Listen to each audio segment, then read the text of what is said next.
My boyfriend hates the job I used to do to make a living and wants me to sell my apartment because he says it's dirty money, but all he really wants is to have something in his name, so I'll invest in his startup. For several years, I worked as a stripper. I'm not ashamed of what I did, and I only quit when I got a better job offer.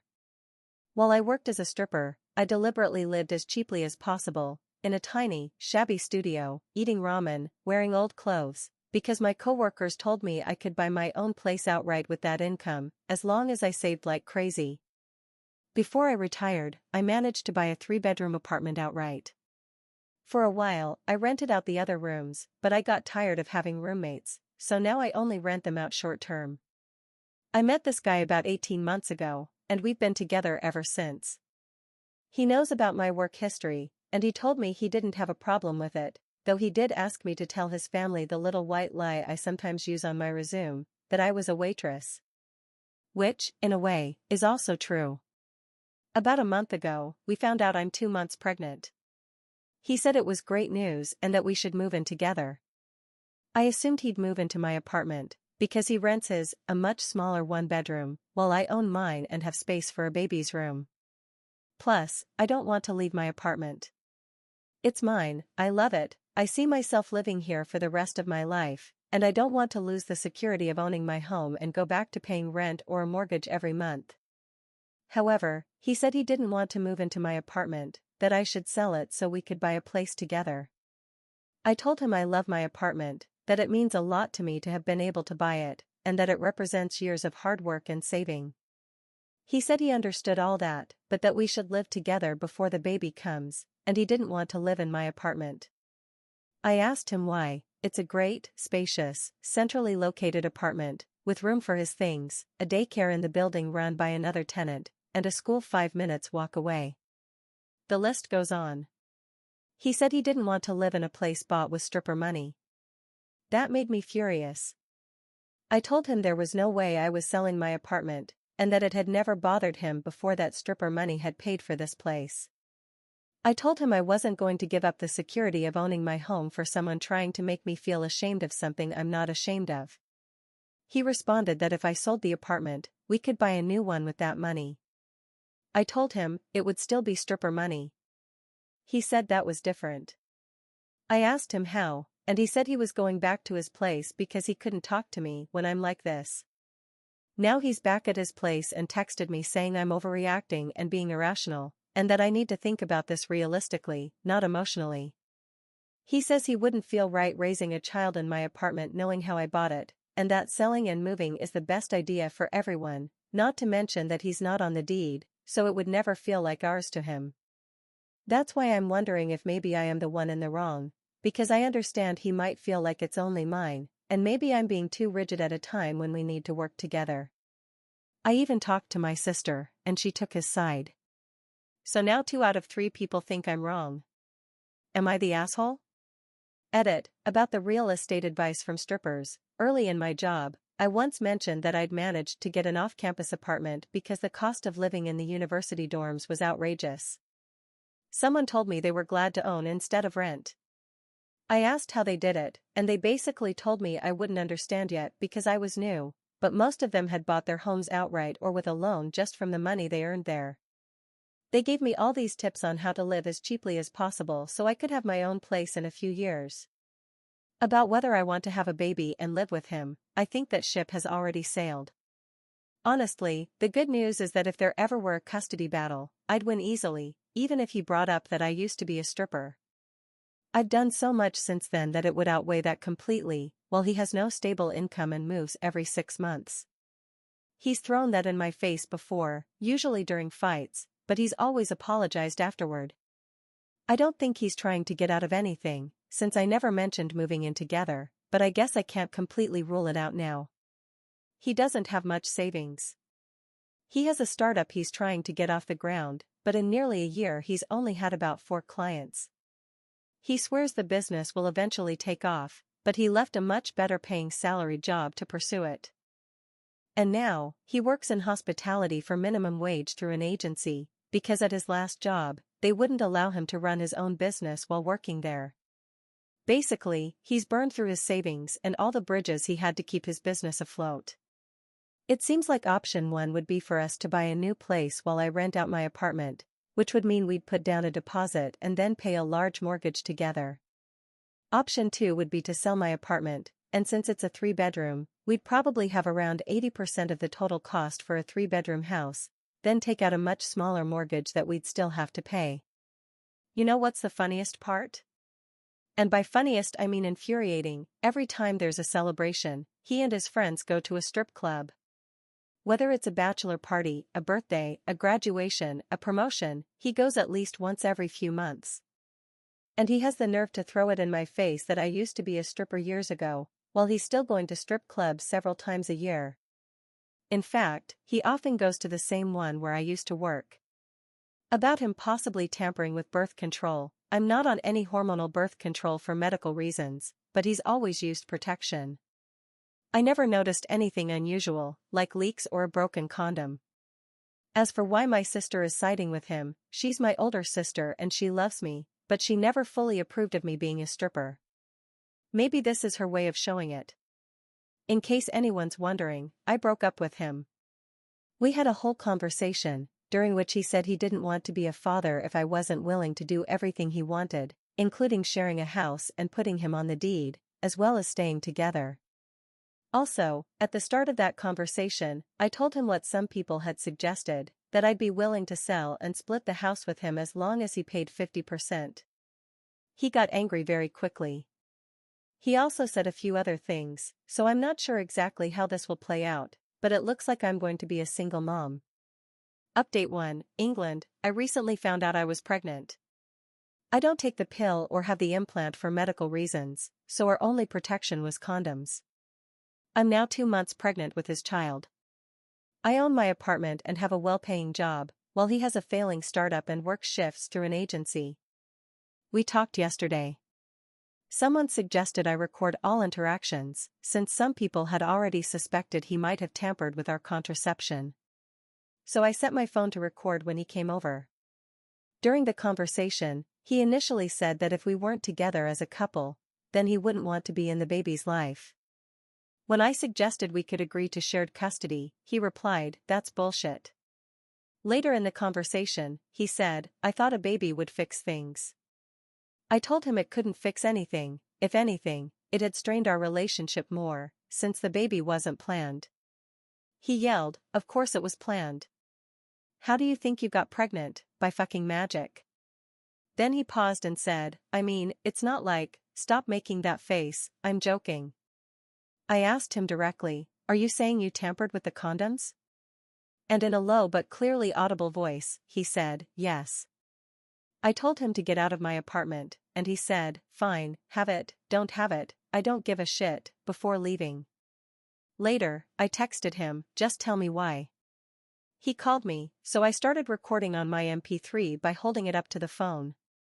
He admitted he hoped I'd sell my apartment, buy a new place with a mortgage, and that we could use the money to boost his business. I hung up. Hours before that first conversation, I had spoken to a lawyer who frequently handles custody cases, and he said he'd help me. The issue is, he's married to a friend of mine, and I love her, but she's a bit gossipy and slightly condescending, the "oh, poor you" type, so I don't want either of them knowing about this yet. If the recordings aren't usable, I don't want him to find out I made them. If they are useful and admissible, I'll just send them to my friend's husband. Question: my ex didn't know he was being recorded in either instance, and both are audio only, no video. In the first recording, we said our names several times, but in the second, we didn't. Is this admissible in a custody case? I feel like he said everything that would win me the case if it came to one, but if it's useless, I'd rather not tip him off. Edit: I'm worried he might try for 50/50 custody to avoid paying child support, or that he might try for majority custody so I'd have to pay him, which he could win since he has family nearby, while I only have my sister and brother, and I have a work history that could be used against me. Or that he might try some other stunt if we end up in a custody battle. After hearing all this, I want full custody, and I'm worried he'll fight me on it. It's still not too late, but I'm not getting an abortion. Update 2, to start with, I broke up with him. At first, he said he didn't want to be a father if we weren't a couple. But earlier this week, he told me he wanted majority custody, not just so he wouldn't have to pay child support, but so that one day, I might end up paying him. And he literally said that was his reason. On top of that, he has his own startup and admitted it's basically dead, and that he was hoping when I sold my apartment, I'd also put some of the sale money into his business. So in short, this was all about money for him. I have extensive documentation of all this. There will be a legal case, but I've already gotten legal advice, and it looks like I'll be able to get full custody, which is exactly what I plan to request. In the last few weeks, my sister has been pushing even harder for me to work things out with my ex because, according to her, a baby should have a complete family. So I've decided not to involve her in my pregnancy, which has made her furious. She even told our parents, which enraged me, so now we're not speaking. I want to thank everyone who commented on my first post. When I first wrote it, between my boyfriend and my sister, I was convinced I was in the wrong. So getting such overwhelming support helped me realize I shouldn't doubt myself so much. With that realization, and everything going on, I've decided to start therapy, which begins next week. In summary, this will probably end with me as a single mom in the apartment that's already mine, and honestly, that's a pretty decent outcome. Edit, to be honest, our childhood wasn't the most stable, and my sister always wanted to have a nuclear family as soon as she could build one. I think our upbringing made her push, or at least want, this idea of a complete family, even now that we're adults. Some people think my sister is coming from a place of love, that she doesn't want to see me raising this baby alone. I wanted to believe that too, but then she told our parents I was pregnant. Until that moment, I thought maybe her intentions came from love, but telling them about the baby wasn't from a good place. At best, it was from a well-meaning but naive place. They kicked me out of the house when I was a teenager for no reason. She's tried to get me to reconcile with them, but I've refused. Out of my entire extended family, I only keep in touch with one sister, her, and one brother. As for whether my ex was going to give me a share of his business, no. He expected me to sell my apartment, buy a new place, put both our names on the deed, and then use any leftover money for his business, which would have been entirely his. In other words, he only wanted to share when it benefited him.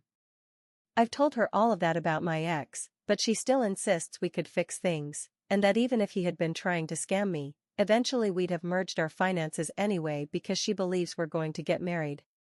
After she told our parents, I cut contact, but I told her it could be permanent or temporary, depending on whether she realizes how wrong she's been.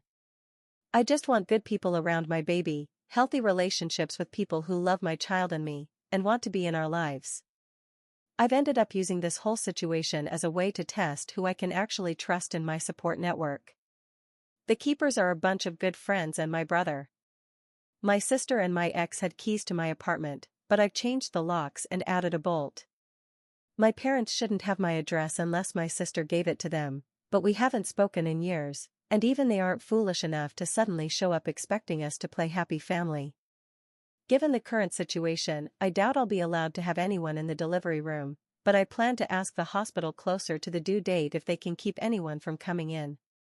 Sometimes I have a huge problem with second-guessing myself so much that I end up going against my own intuition just so I don't seem irrational or difficult. So places like this are a blessing. Thank you. Update 3. I wasn't sure whether to tag this as a rant or a request for advice, because I'm panicking and it's obvious, but I also need guidance. Today, I had an ultrasound, and it's twins. The tech said it was hard to be sure, but she thinks they're identical. She also asked how far along I thought I was. I told her that based on my calculations, about 14 weeks, but that I wasn't 100% sure because this was my first serious checkup apart from my GP, who told me they'd confirm at the ultrasound. The tech said both I and the babies looked a bit big for 14 weeks, more like 16. She gave me an estimated due date in the first half of March, and then added that with twins, it can be harder to calculate, which didn't do much to calm my panic. But everything else looked good, which is incredible. But twins means two, and there's only one of me, and I think the reality is finally hitting me that I've never been a mom before, I have no idea what I'm doing, and now there won't just be one, but two little humans who will depend on me and will arrive sometime in March. When in March? Surprise. Do I have space for twins? Yes. Do I have the resources for twins? I think so. Do I have the energy for twins? Maybe, but I'm terrified. I have no idea what I'm doing. I have 3 bedrooms, so should I put them in separate rooms or together? A friend offered to stay with me for a while after the birth, and I told them they shouldn't feel obligated to help. Is there anything different I should know about having twins, aside from the obvious that there are 2 of them? And about this date range the tech gave me, is it normal? Will they eventually be able to give me a more accurate date? I know I just dumped a lot all at once, but if anyone has advice about due dates or date ranges, or about the whole twins thing in general, I'd really appreciate it. Update 4. I came out of an 18-month relationship that, in hindsight, was very controlling, and I lost touch with many friends because of what my ex thought of them. My ex and I broke up when I was pregnant with twins, and after we separated, I started therapy. My therapist encouraged me to reconnect with friends I had neglected. There were 2 in particular I missed a lot, so I decided to reach out to them first, Lily and Caleb. They were happy to hear from me and completely understood the situation with my ex. I messaged them in mid-October, and it was like we had never stopped talking. I've known Lily since we were kids, and I met Caleb at university almost a decade ago. My ex didn't like Lily because she's bisexual, just like me, and he didn't like Caleb because he's a straight man. Since October, I've been talking to both of them regularly. Christmas came and we were all alone, so I told them they could come to my place if they wanted. Lily and Caleb already knew each other, but more as acquaintances than as friends, and at Christmas dinner, they became friends. They, along with a couple more friends, pulled together to get me a blender and a ton of baby supplies for Christmas. After that, Lily and Caleb started coming over more often. They made a group chat to plan things together, helped me set up the baby's room. Lily took me to see one of my aunts who's a doctor, and when I casually mentioned I was craving ice cream, Caleb showed up the next day with 4 tubs. These are just examples, but in general, they've done so much for me over the last few months. I gave birth 3 weeks ago, almost a month early, to premature twin girls. It's been chaos, and I didn't have visitors for the first week, but a few days after I got home, they messaged me in the group chat to open the door, and when I did, there was a bag with prepared meals, snacks, and a couple cans of formula. When I started having visitors, they'd come together, one would watch the babies while the other cleaned. The only reason I can even write this right now is because they came over today. Caleb managed to get both girls to sleep, and Lily prepped dinner for me tonight. I have a complicated relationship with the idea of asking for help. I've had to be self-sufficient from a young age, so asking makes me uncomfortable. They know this, so they don't wait for me to ask, they just show up and help. I've thanked them over and over, but they always say it's not necessary, that we're friends and this is normal. But I know they're doing far more than anyone else would in this situation. Which brings me to my question, how can I properly thank Lily and Caleb for everything they've done for me over the last few months? Where do I even start? Edit, a letter is a lovely idea, and it would save me from blurting out the first thing that comes to mind. We've watched a movie or a show a couple of times, but I always end up falling asleep. I'm thinking of baking soon, so maybe I'll make them some brownies. Some people have said I should give them one of the babies, that sounds fair. Seriously though, I feel bad for letting my ex put a wall between us, and I'm trying to help them however I can. But right now, I'm the one up to my neck in everything, so I'm the one getting most of the help. For example, I've been helping Caleb with his work since we're in the same field, and I just made them a tray of caramel brownies, so I feel like we're a little more balanced now, even though I know they don't care about keeping score. I didn't know I could name godparents. I'll absolutely do it if they're willing. As for marrying them both, like they joked, tempting, honestly. We've been flirting a lot, but I'm not sure we're quite there yet. Kidding. Update 5. I have 3-month-old twin girls. I've had no contact with my parents for a decade because they were extremely abusive and kicked me out when I was a teenager. For that reason, I will not allow them to meet my daughters. My sister is 3 months pregnant. She lives with our parents and says she plans to keep living there because she doesn't want to raise a child herself. But they want a grandchild, so the idea is that they'll all live together and my parents will raise the baby while she's only the legal mother on paper. I called my sister to find a way to get the baby out of our parents' house. She said that if I want to take the baby, she will agree to a legal adoption, but that's the only option she'll consider. The biological father will not be involved, so he's not a factor here. I have the money to take in a third child, and with some adjustments, I could make space. I can extend my maternity leave to a full year. It's currently due to end soon, which would mean that when the newborn arrives, I'd have 3 months of leave left to help us adjust. I'm a single mom, but I have a solid network of friends who help me, and my job has been very understanding with my time off. On top of that, my work provides free childcare. Would it be a good idea to go ahead with the adoption? What would it be like to have 9-month-old twins and a newborn at the same time? Would having children so close in age affect them as they grow up? Sorry if this isn't the right place to ask, but it seemed like the most logical forum to turn to. Update 6. I posted this somewhere else, but someone directed me here, so I hope that's okay. I have 3-month-old twins, and my sister is 3 months pregnant. She wants me to adopt her child, which would mean that when my twins are 9 months old, I could be adopting her newborn, giving me 3 children under the age of 1. My 3-month-old twins are doing well. We had some challenges at first, but now they're sleeping 4 to 5 hours at a stretch, so I'm hoping they'll soon be sleeping through the night. We haven't had any serious problems, even though they were born a couple of weeks early. I've already arranged childcare for when I go back to work. I'm supposed to return soon, but I could either extend my maternity leave to a full year, which would mean I'd be home for 6 months, then the newborn would arrive, and I'd have another 3 months to adapt, or I could go back to work for 5 to 6 months and then take a second leave when the new baby arrives. Which option sounds better? I have a 3-bedroom flat, and the plan was for my girls to each have their own room when they get older. But if I brought in a third child, how would I arrange the rooms? Could they share a room, and for how long? Would I need to move to a bigger place right away, or could I wait until I'd saved more money? I really want to take in my sister's baby, since it's the only way to keep them safe, but I don't know if having 3 babies at once is the best idea, especially as a single mom. Anyone in a similar situation who could give me a better idea of what it's like to have 3 under 1? I feel like I'm managing pretty well with 2, but adding a third, just 9 months younger than the others, doesn't sound easy, to put it mildly. Any advice or opinions are welcome, thank you. Edit, I can afford to take in the baby, and I think I'd manage the logistics of having another infant. The only possible drawback I see is that I only have 3 bedrooms in my flat, and with this child, there would be 4 of us, so if that became an immediate problem, things could get tricky. But since having the twins, I had already decided that in a few years I'd need to move to somewhere bigger, so if it can wait, it won't be a problem. I'm a single mom, and of my 4 siblings, I only keep in touch with one brother whom I trust with my daughters, but he said he'd rather not babysit.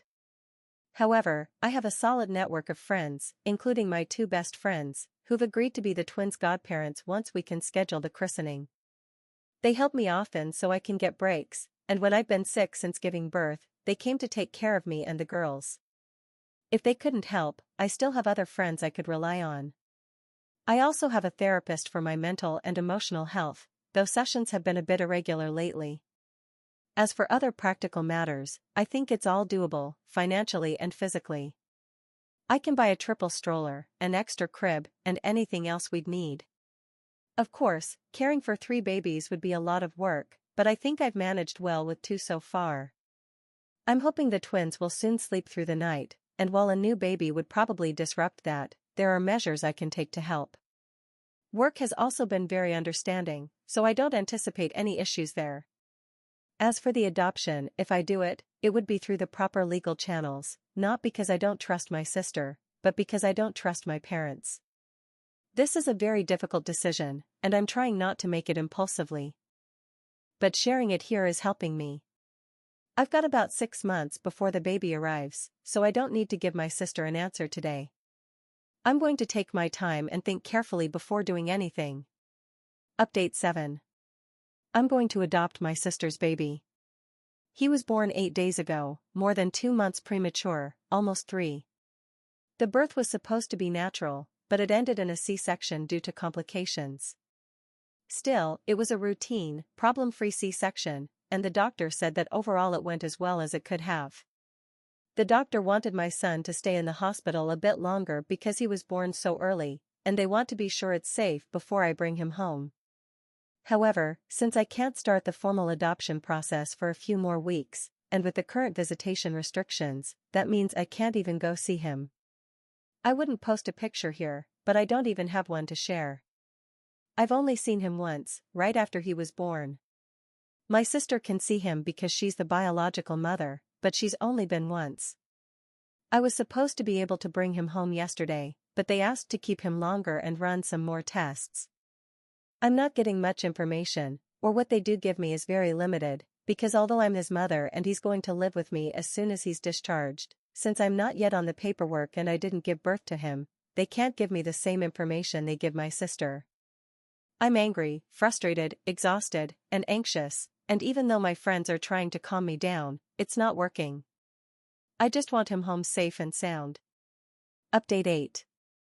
I lost the password to this account and hadn't linked it to an email address. But today I was browsing logged out and saw a post that made me so mad I dug out my old laptop, which I haven't used in 2 years but still had the password saved, and managed to log in just to reply to that post, but it was locked right as I logged in. Then I saw I had over 60 notifications, including a Reddit message saying I have rewards expiring on December 30th, 2024 that I need to use before they expire. Oops. The rest were messages asking how I'm doing, how the kids and I are, that sort of thing. So this is just a quick post on my profile for anyone still around. I'm doing well, thank you for asking. I couldn't have said that a couple of years ago, but now I can. The kids are fine, the girls are 4 and starting school in September. I'm still wrapping my head around it because it feels like just yesterday the midwife was comparing the size of the fetuses to fruits and vegetables. Much to my dismay, my son was born 4 days after the cutoff date, so he won't start school until next year. He's disappointed because he wants to do what his sisters are doing, but I think in the long run he'll prefer being a year behind. Speaking as someone with multiple siblings, I always appreciated that extra space in school. Love life, the boyfriend is no longer in the picture, not the father, but a guy I started dating sometime after the kids were born who also turned out to be a jerk. I took a break from dating and recently got back together with the 2 people I mentioned in a previous post, the ones I called Lily and Caleb. We tried dating as a trio but ended it early on because I had too much on my plate, my self-esteem was low, and I felt like I was using them. After spending time single and focusing on myself, and, of course, the kids, I realized I'm truly in love with them, and apparently, the feeling was mutual. We're about to hit our 1-year anniversary. The kids know and are very happy. Work, I've changed jobs again since the last time I posted here. I've been at the new job for about 18 months. It's going well, pays almost as much as stripping did, and it's hybrid, so I get to spend a lot of time at home with the kids. Biological father, haven't heard from him, as expected. He's avoiding paying child support, but I don't need it, so it's not worth the stress. I tried opening a legal case against him, but it didn't go anywhere, also expected. Still, it's good to have it on record in case he tries causing problems in the future.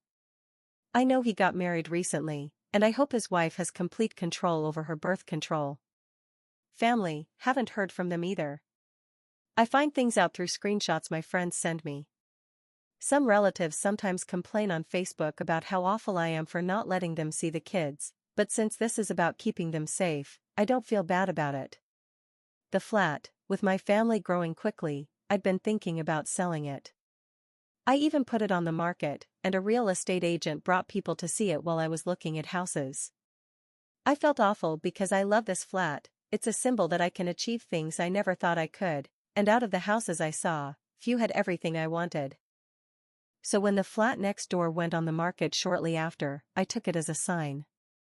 I spoke with the owner and with our shared estate agent, and we agreed that I'd take my flat off the market, buy theirs, and combine the two into one massive apartment, which solved all my problems without affecting the property's value. It took a while to get everything sorted, but I'm so glad I did it, because the only issue I'd ever had with this flat was the space, and now that's solved. I can't really think of anything else to add, maybe just that my hair is red now. But I'm happy to answer any questions if anyone's still around. Hello, I guess most of the people who followed me when I first posted, about 5 years ago, are probably inactive like I was, have forgotten their passwords, or have forgotten entirely why they followed me. But if you remember me, hi.